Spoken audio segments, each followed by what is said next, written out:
I still hear the click of Jennifer McLaren's heels behind me. Sharp, fast, the sound of someone who enjoys stepping on people. That morning, at Westbridge Financial, I walked into the conference room holding the pitch deck I'd spent 6 weeks perfecting. My hands shook, but with hope, not fear. This was my shot at promotion, the one I desperately needed. But Jennifer was already in the room. Standing next to Mr. Harlow, our director, she held a stack of papers. My papers. "Danielle?" she said sweetly, pretending confusion. "I didn't know you weren't done editing these. I had to rush a version to Mr. Harlow. Deadline, you know." My stomach dropped. She wasn't supposed to even see the pitch. Mr. Harlow flipped through the pages, his brows pulled tight. "These numbers are wrong. The projections contradict last quarter's report." My chest tightened. I whispered, That's not my work." Jennifer shrugged, like it didn't matter. They were in the shared drive. They weren't. She planted them. In real time, I watched weeks of effort burn away. Mr. Harlow sighed heavily, rubbing his temples. "We'll have to pull you from presenting today, Danielle." My voice cracked. "Sir, please." But Jennifer touched his arm lightly. "I can step in. I'm ready." That was the moment I felt my world tilt. The exact moment she tried to watch me lose. I left the conference room feeling like my lungs had collapsed. My vision blurred as I walked down the hallway, each step heavier than the last. People at their desks glanced up, sensing something was wrong. I kept my head down, but inside a storm screamed. I searched for answers, for air, for anything. When I reached the empty break room, I finally sank into a chair and let myself breathe. My fingers trembled around my coffee cup. It felt like betrayal had weight. It pressed on my chest, digging deeper each second. Jennifer used my work, my trust, my late nights, and wiped it all out with a smile. But beneath the hurt, something else flickered. Small at first, then brighter. Anger, not wild anger. Sharp, silent anger. The kind that wakes something inside you. Because the way Jennifer looked at me while taking my place wasn't innocent. It was victory. She wanted me to see her win. She wanted to step on me publicly, humiliate me privately, and then pretend she was helping. I wiped my face and whispered, "Not this time." Then my phone buzzed. A message from HR. "Danielle, please come to meeting room 4B regarding the pitch incident." My heart dropped again. Another hit. Already coming. I walked into meeting room 4B with my heart pounding. The blinds were half closed, making the room feel like a hidden courtroom. Inside sat Marcy from HR and Jennifer. Of course. Jennifer offered me a soft smile, the kind people give before twisting a knife. "I just want to clear the air," she said gently. Marcy folded her hands. "Danielle, Jennifer told us she found multiple outdated drafts of your pitch and was concerned you might be overwhelmed. This is why she stepped in." My jaw tightened. She wasn't just lying, she was rewriting reality. "I never saved anything in the shared drive," I said, my voice shaking. "Someone put those drafts there." Jennifer gasped dramatically. "Are you saying I did it? Danielle, why would I sabotage you?" The innocence in her tone almost made me laugh. Almost. Marcy looked uneasy. "This is a serious accusation."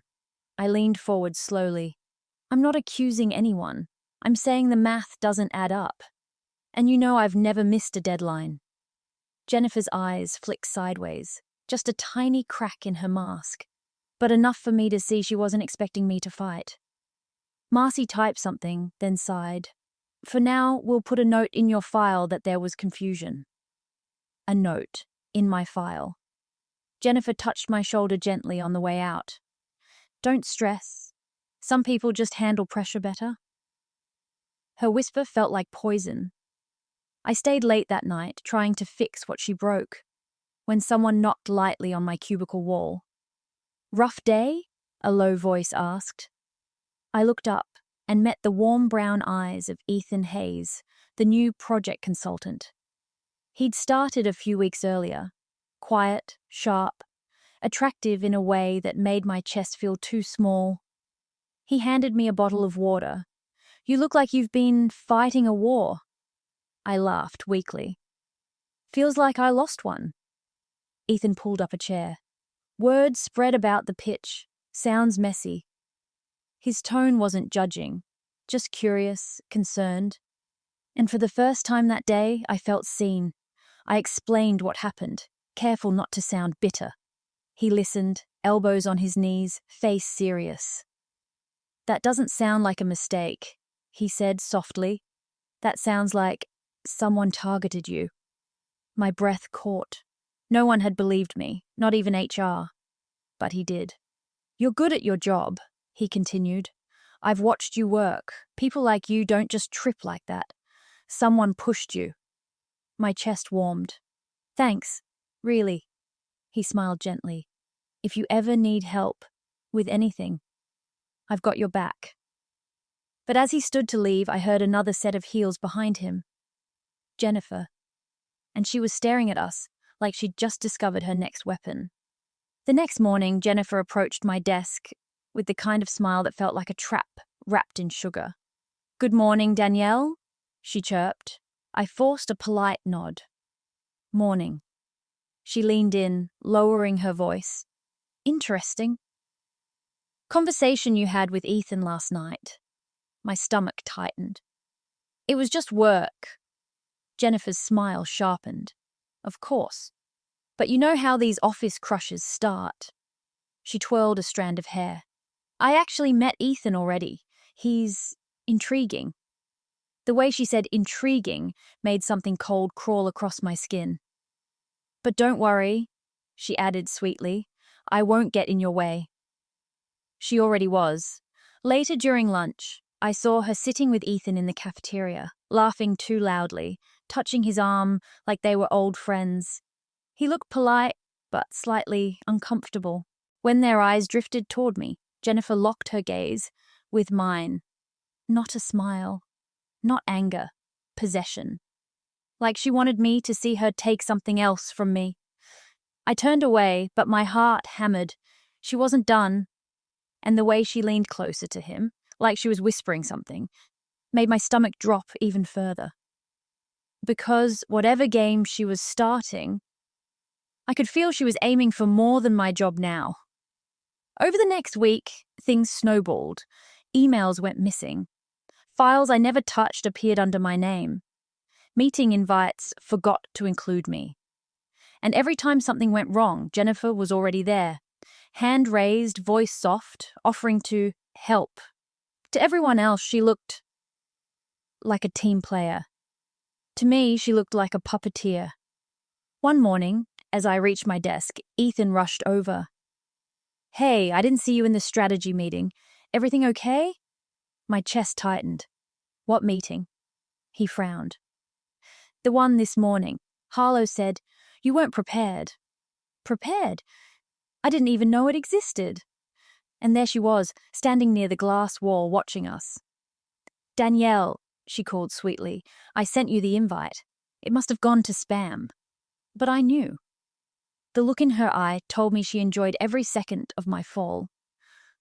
After Ethan walked away, Jennifer leaned close to my ear, her perfume thick and cold.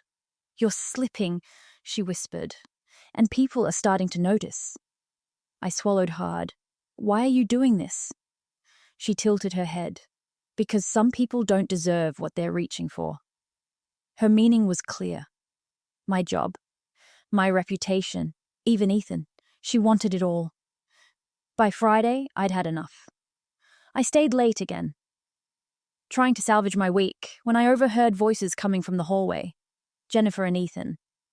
I froze. I just think she's going through something, Ethan said quietly. She doesn't deserve this much pressure. Jennifer's laugh was light, fake. Ethan, she's always emotional.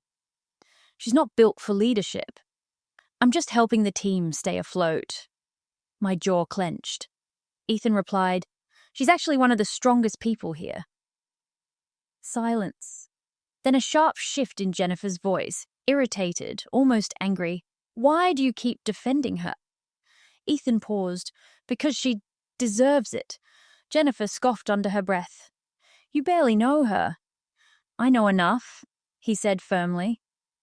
Her heels clicked once, hard, like she was grounding herself before exploding. So when she falls, Jennifer whispered, just remember you chose the wrong side. That was the first time I heard her mask crack. The sweetness dissolved. What slipped out was cold, sharp, and hungry, the real her. But Ethan didn't cave. Danielle won't fall. I stepped back quickly as they neared the entrance so they wouldn't see me. The fact that he defended me warmed something deep inside. But Jennifer's final words echoed louder than anything. Oh, she will. And I'm going to enjoy watching. Monday arrived with a storm I didn't see coming. As I reached my desk, people whispered. Not subtle, not quiet. I felt every eye on me. Confused, I opened my laptop and froze. There was an email in my sent folder, sent at 3:12 a.m. to the entire department. The message was short, messy, and terrible. It said, if our team keeps failing, it's because of poor leadership. We need better management and fewer people pretending to work. Signed with my name. My heart stopped. This wasn't sabotage. This was career destruction. Jennifer walked toward me, hands pressed against her chest in fake concern. Danielle, I saw the email. Are you okay? You must have been really overwhelmed. I stood slowly. I didn't write that. She sighed dramatically. It came from your account. Maybe you forgot? Stress does that. Her eyes sparkled with the thrill of the moment. Ethan approached from behind, voice tight. This isn't right. Danielle wouldn't do that. Jennifer turned to him, her smile fading just a little. Ethan, you aren't her babysitter. He crossed his arms. I know the difference between her voice and a setup. Jennifer's lips thinned. The tension in the room thickened until Mr. Harlow called me into his office. I walked in, breath shaking. Jennifer's plan wasn't slowing down. She was accelerating. Mr. Harlow closed the door the moment I stepped inside. His expression was tight, unreadable. He held a printed copy of the fake email. Danielle, he said slowly, this is serious. Very serious. I wanted to shout, cry, beg him to believe me, but my throat felt locked. Sir, I didn't write that. He leaned back. Then who did? Your login sent it? Your timestamp? Your signature? I took a breath. Someone is targeting me. This isn't the first time something like this has happened. His eyes narrowed. Are you saying another employee is sabotaging your work? Yes. But I couldn't prove it yet. Instead, I whispered, something isn't right. He tapped his pen against the desk. I'll investigate. But for now, I need to give you a formal warning. My stomach twisted. A warning meant I was one step from termination. When I left the office, Jennifer was waiting near the hallway, leaning against the wall like she was posing for victory photos. How did it go? She asked softly. I brushed past her, but she followed. You know, Danielle, she whispered, you wouldn't be struggling if you stopped reaching for things that don't belong to you. I turned sharply. Like what? She smiled slowly. Opportunities, promotions, people. Her eyes flicked in Ethan's direction, and for the first time I realized she wasn't just sabotaging me. She was competing. I spent that entire night thinking too much. My brain kept circling the same question. Why was Jennifer so invested in my downfall? Was it the promotion, attention, ego? Or was it Ethan? Every possibility made my chest ache. By Tuesday morning, I couldn't take reacting anymore. I needed to stay ahead of her moves. So I arrived 2 hours early, went through my entire account security, changed passwords, set up alerts, even installed login trackers. I checked shared folders, email logs, timestamps, everything. Nothing showed up. She was too smart, too careful. At noon, Ethan found me in the break room, staring into my coffee like it held answers. "You didn't sleep," he said gently. I shook my head. "I'm losing control." "No," he replied, sitting across from me. "Someone is stealing control from you." His words steadied me. Then he added softly, "I don't like the way Jennifer talks about you." I looked up. "How does she talk about me?" "Like you're in her way." A chill ran through me. Ethan lowered his voice. "Just be careful. She's not competing, she's hunting." His words sank into my bones. Before I could respond, we heard footsteps. And Jennifer walked in. Her eyes locked onto Ethan first, then slid to me. And her smile said she'd noticed the shift. The next blow came the following morning. I had just sat down when Mr. Harlow called the whole department for an emergency meeting. Everyone gathered in the glass conference room, everyone except me. As I approached, Jennifer blocked the doorway. "Oh," she said lightly, "Danielle, this meeting is for senior-level contributors only." My stomach dropped. What? I'm part of this project." She tilted her head. "Are you, with a warning on your file?" People behind her murmured quietly. The rejection stung deeper than any slap. Mr. Harlow noticed the commotion. "Let her in, Jennifer." She stepped aside, but not before leaning close to whisper, "Enjoy the view from the bottom." Inside, the meeting was worse. A new leadership role was being created. A role I had been working toward all year. But before I could even breathe, Mr. Harlow announced, "And Jennifer will be taking the lead for Phase 2. The room applauded. I felt the air leave my body. Jennifer stole a glance at me, victory glowing from her skin. I swallowed the pain, forcing my voice steady. "Congratulations," I whispered. She blinked sweetly. "Oh, don't be sad. Some people just aren't built to lead." Later, Ethan found me, sitting alone at my desk, staring blankly at my monitor. "She took your spot," he said softly. "No, she took more than that. She took satisfaction in watching me fall. That afternoon, while trying to distract myself with paperwork, I noticed something. An old shared folder Jennifer usually kept locked. But today, it wasn't. Maybe a glitch, maybe carelessness, maybe luck. I opened it. Inside were documents. Personal ones, notes, screenshots, meeting logs. Even timestamps of when I arrived and left work. There were entire files dedicated to me. My hands trembled as I scrolled. One folder stopped me cold. Risk factors. Danielle. Inside was a spreadsheet listing every weakness she thought I had. My quiet nature, my past anxiety leave, my desire for a promotion, even my growing closeness with Ethan. She was studying me, tracking me, planning. Then I found something worse. A draft email, almost identical to the one she sent under my name at 3:12 a.m. Only this version had comments beside it. Her comments. Make tone slightly desperate. Send when she can't provide alibi. Forward to self as proof if needed. My breath hitched. I copied everything onto a flash drive, my fingers moving fast, heart beating faster.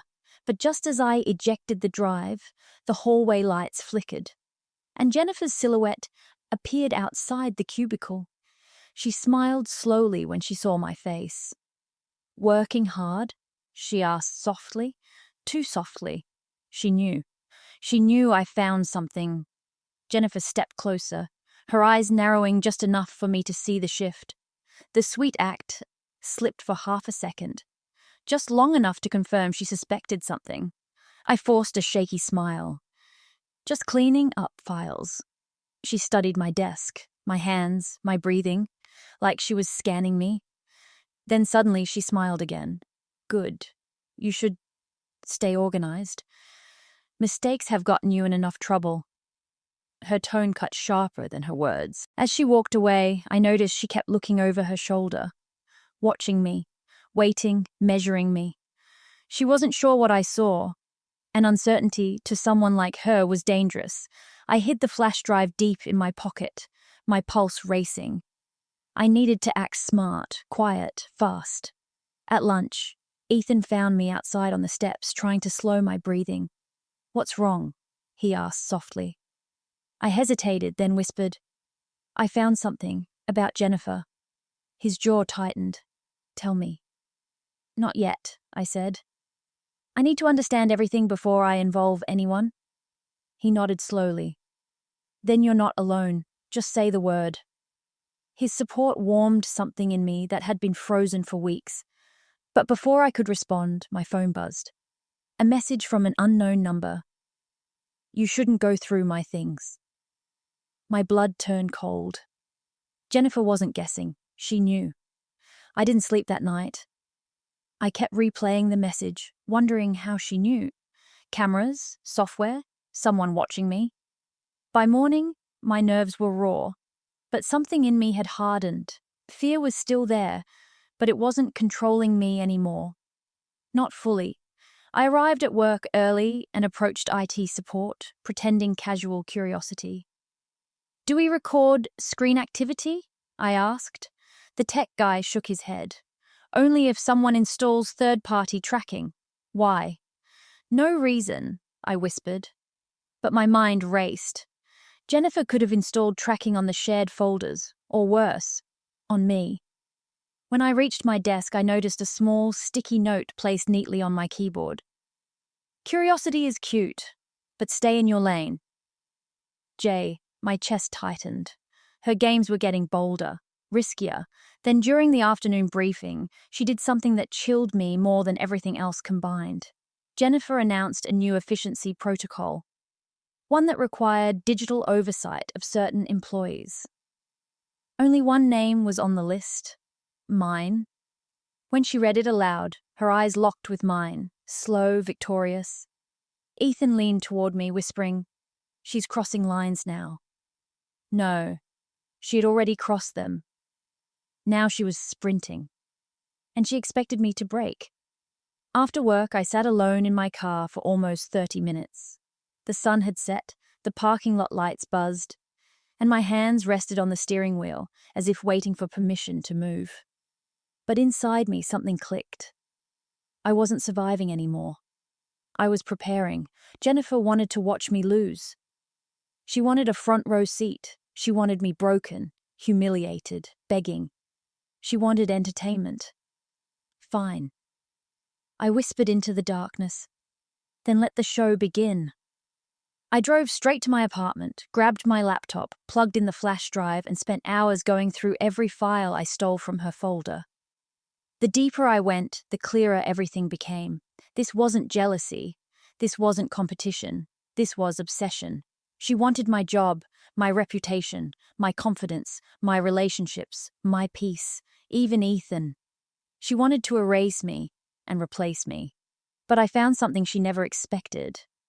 Proof of her tracking software, proof of her falsified documents, even messages between her and an outside contact discussing removing internal obstacles. And that's when the real twist hit me. The contact wasn't a stranger. It was someone inside Westbridge. Someone higher up, someone helping her. My heart slammed in my chest. She wasn't acting alone, and I was done playing nice. I stared at the document again and again, hoping the name would change, but it didn't. Charles Harlow, our department director, Jennifer's secret ally. My stomach twisted. If he was helping her, no complaint, no HR report, no evidence would save me. He controlled everything: project approvals, promotions, investigations. Her luck made sense now. She wasn't climbing alone. She was being lifted. I printed nothing. I saved nothing extra. I memorized the most incriminating file names and breathed slowly. The next morning, Ethan found me before I reached my desk. "You look like you saw a ghost," he whispered. I swallowed. I found her partner. Who? He asked. Harlow.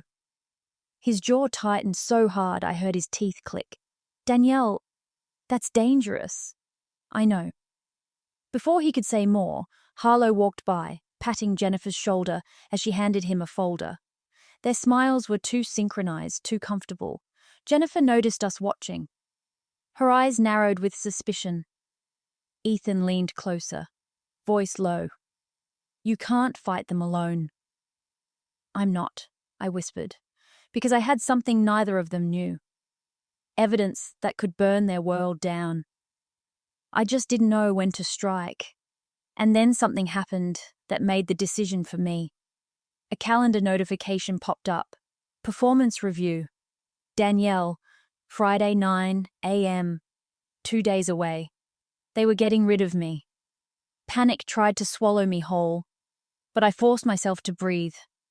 If Friday was meant to be my execution, then Thursday had to be my preparation. I took a personal day and stayed home, spreading Jennifer's files across my table like a detective solving my own case. I looked for patterns, timestamps, inconsistencies, anything that tied Harlow to her sabotage. And slowly, the pieces came together. Emails routed through his private account, meeting notes edited from his login, anonymous complaints that only he had access to submit, all supporting her story, all framing me. They weren't just sabotaging my work, they were building an official narrative. My downfall wasn't an accident.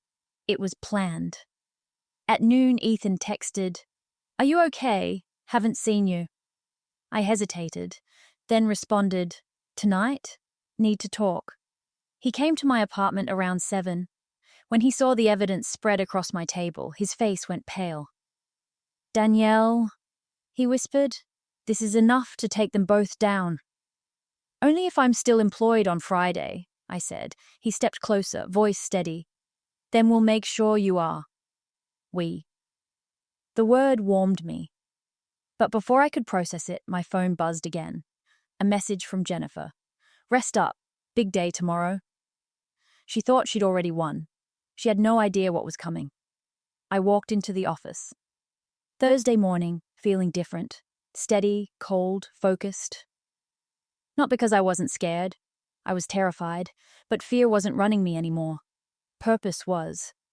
At 9:45 a.m., I met with HR, not to accuse anyone, but to ask questions. "Hey, Marcy," I said softly. "I just want transparency before my review tomorrow. Can you confirm who submitted the complaints tied to my warning?" She frowned. "Harlow handled that." "Could you check?" I asked gently. She hesitated, then typed. When her eyes widened, I knew. She whispered, "The complaints came from a private system, but the verifier was Jennifer." The room spun slightly. "And the timestamp?" I asked, my voice quiet. She looked again. 2:58 a.m. The same night the fake email was sent at 3:12 a.m. Perfect. I kept my expression small, scared, confused. Exactly what Jennifer expected. "Thank you," I whispered.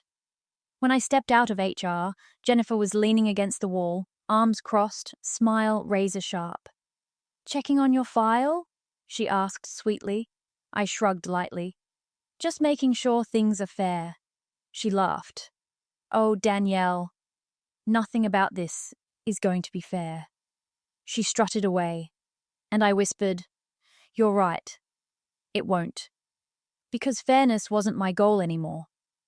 Truth was. That evening, I met Ethan in the parking lot. He leaned against his car, expression tight, like he'd been waiting with a storm brewing behind his eyes. "We need a plan," he said immediately. "I have one," I replied. "But it's risky." He exhaled. "Everything about this is risky." I pulled out my phone. "Jennifer thinks she's untouchable because she has Harlow. But if I expose their partnership publicly, without giving her time to twist the story, I might survive tomorrow." Ethan moved closer. "Then I'm with you." I looked at him, really looked at him, and suddenly the weight of everything hit me. Why are you helping me this much? He paused. His voice softened. Because I care about you, Danielle, more than I planned to. My heart stumbled. I whispered, Ethan. He shook his head. I'm not saying this to complicate anything. I just need you to know you're not fighting this alone. I won't let them break you. Warmth spread through me, a mix of surprise, fear, and something deeper. Something terrifying in a good way. But before I could answer, his phone buzzed. He looked at it and swore under his breath. It's from a coworker, he said.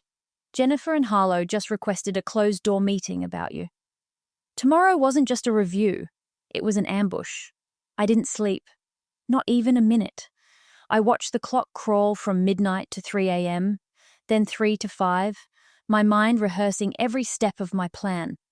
If I slipped, even slightly, everything would collapse. At 6:30, Ethan texted, I'll be there. 3 simple words, but they grounded me. I arrived early and waited in the empty parking lot, watching employees trickle in. The sky was heavy and grey, like it knew something was brewing. At 8:50, Jennifer walked inside wearing a navy dress suit and a smile too confident to be casual. Harlow followed minutes later, adjusting his tie, eyes dark with certainty. They were ready. So was I. At 8:58, Ethan appeared beside me, offering a small nod. You sure? Yes. We walked in together. The conference room for my review was already set, papers arranged, seats chosen, a fake sense of professionalism hanging in the air. Jennifer looked up at me with soft pity. Danielle, this must be hard for you. Her voice was honeyed poison. Harlow gestured to the chair across from him. Let's begin. I sat down slowly, my heartbeat steady, my evidence ready, my revenge unfolding. This wasn't the day they ended me. This was the day I ended them. Harlow started with the fake calmness of someone who thinks he's already won. Danielle, due to several concerning incidents, we're reviewing your performance and behavior. Jennifer added softly, we want to help you transition. Transition. The word meant termination. She couldn't hide the excitement in her eyes. Ethan sat behind me as my silent witness, jaw clenched tight. I took a deep breath. Before we continue, I'd like to ask something simple. Harlow looked annoyed. Go ahead. Can we review the documents that led to my warning? Jennifer blinked. Why? I smiled slowly. Because I think we should all look at the metadata. Her face stiffened. I pulled out a printed report, one I made last night, showing timestamps tied to her private account. Harlow snatched it, scanning quickly. His face paled. This doesn't prove anything, he muttered. Oh, but it does, I whispered. Because HR confirmed yesterday that Jennifer submitted the anonymous complaints at 2:58 a.m., the same night the fake email went out from my account. At 3:12. Jennifer's mask snapped. You're lying, I cut her off. And I found tracking software logs in your folder, with your comments on how to phrase the email you framed me with. Silence. Thick, heavy, perfect. Harlow's voice cracked. Jennifer? Is this true? Her eyes widened with panic. She wasn't untouchable anymore. Jennifer stood abruptly, her breath sharpening. This is ridiculous. She broke into my folders. I shook my head. They were unlocked, and you left your draft sabotage emails inside? Sloppy. Ethan added, everything she's saying is verifiable. Check the systems. Harlow turned to Jennifer, desperation flickering in his eyes. Tell me she's making this up. Jennifer's voice cracked. Charles, say something. Ah, there it was. First name, fear, dependence. I leaned forward.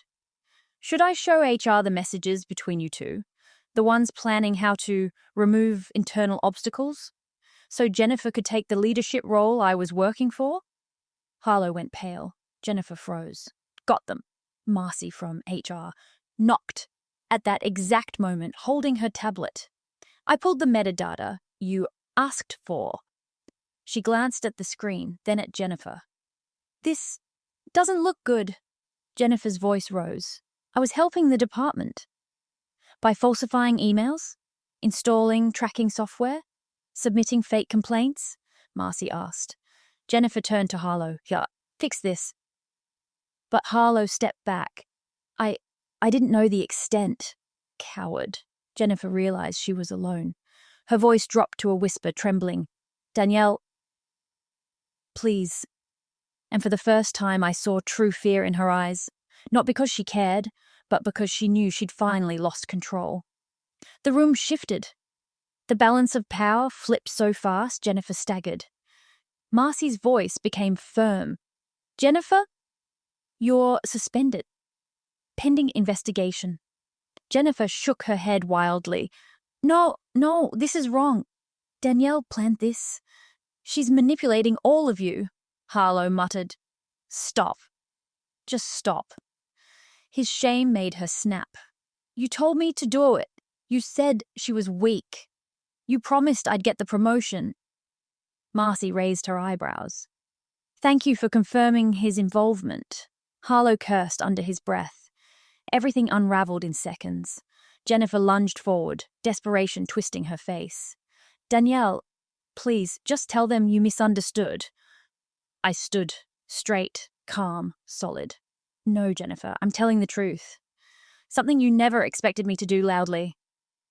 Security arrived to escort her out. She fought them at first, then froze when she saw Ethan step protectively beside me. Her eyes flicked between us. Realization hit her like a slap. You didn't just lose the job, I thought. You lost the audience you wanted to impress. The hallway outside filled with whispers as she passed. Her perfect image shattered. Harlow tried to slip out quietly, but Marcy stopped him. We're not done. For once, the world wasn't collapsing on me. It was collapsing on them. Everything moved fast after that. It confirmed the tracking software. HR pulled weeks of falsified reports. Legal stepped in. Harlow was suspended by noon and asked to turn in his badge. Jennifer's meltdown spread through the office like wildfire. By the end of the day, I wasn't the villain anymore. I was the survivor. Co-workers I barely spoke to approached quietly. Sorry, Danielle. We didn't know. You didn't deserve any of that. We should have said something. I didn't hold it against them. Jennifer fooled everyone. She fooled me first. By late afternoon, Marcy called me into her office. We're clearing your record, she said. And the board wants you to take over the Phase 2 leadership role. My breath caught. Me? She smiled. You earned it a long time ago. When I stepped outside, Ethan was waiting near my desk, hands in his pockets. You okay? I nodded slowly. Better than I've been in a long time. He exhaled in relief. Good, because watching you fight today, I've never seen anyone stand that strong. His words warmed my chest, but before I could respond, he added softly, I wasn't lying when I said I cared. I met his eyes, and this time, I didn't look away. A week later, everything felt new. My name was officially placed on the leadership board. Harlow resigned before the investigation ended. Jennifer tried emailing apologies from her personal account, but HR blocked all contact. She didn't just lose the war, she lost every weapon she relied on. Today was my first presentation as project lead.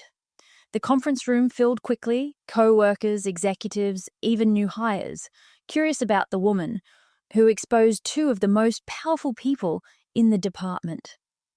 Ethan sat in the back, giving me a quiet smile that steadied my heartbeat. I began speaking, my voice clear and steady. No fear, no shaking, no shadows behind me. When the presentation ended, the room erupted in applause.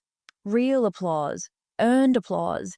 As everyone filed out, I stayed behind for a moment, staring at the empty seats Jennifer once wanted. Filled. Seats she imagined watching me fall from. And suddenly, I smiled, because she did get her front row seats, not to my failure, but to my rise. Ethan joined me, sliding his hand gently into mine. "Proud of you," he whispered. I squeezed back.